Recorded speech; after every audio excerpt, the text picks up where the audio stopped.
another dogma obsession. So this is I call this plastic penance, which is there's this trend that the New York Times reports on of plastic purgers.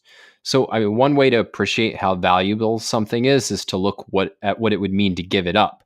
And so in the realm of plastic, which is made from oil, there's these people who are going through really insane contortions in order to avoid using plastic. And so, just a kind of few examples from this reporting.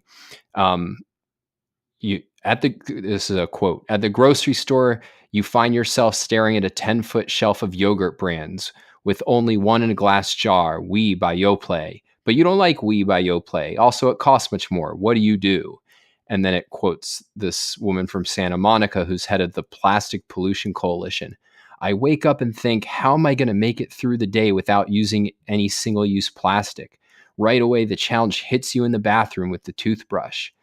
And it talks about the different things that people have to do to avoid offending material. Like they can't go to restaurants that use plastic plates, and they can't get fast food because of the wrappers. And if they want a smoothie at a juice bar, they can't unless they'll put them in a stainless steel to-go cup. They have to bake their own bread or get it from a bakery because they don't want to use fresh sealed bags. And then they really lament their situations where plastic is unavoidable. Like it's a big moral quandary that you can't get a medical procedure without a plastic syringe or a drip bag, and that plastic water bottles are indispensable for natural disasters. And in the most self-aware paragraph, I think in the story, it says, still, some wonder whether buying metal ice cube trays, instead of the plastic ones, is just another example of conscious consumerism. Buying a 4-pack of metal straws at Urban Outfitters can be a kind of trendy virtue signaling. It offers a way to feel good without examining one's larger environmental impact, like the energy required to ship glass or metal, both heavier than plastic.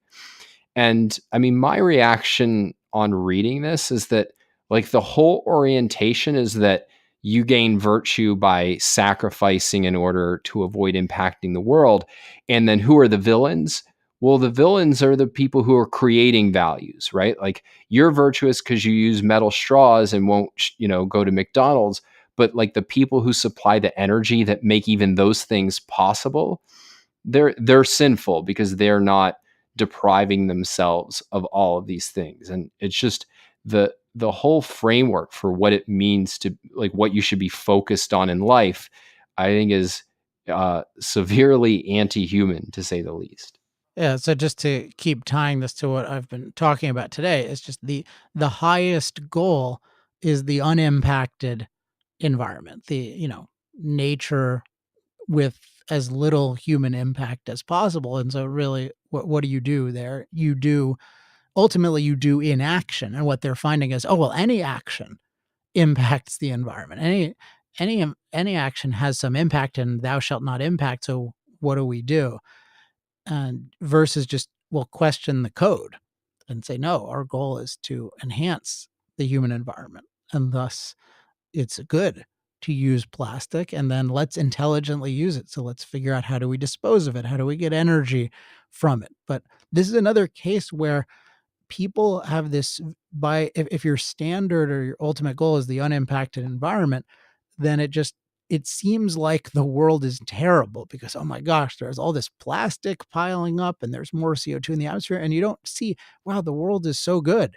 It's getting so much better. The earth is so much of a better place for human beings to live. And the whole thing is, what did you define as good? If you defined as good a planet without human impact, yeah, it's become worse. But if you defined as good a planet that's good for human beings, then it's become better. And the only way to make it even better is to keep focusing on what's good for human beings, not to focus on what won't have impact.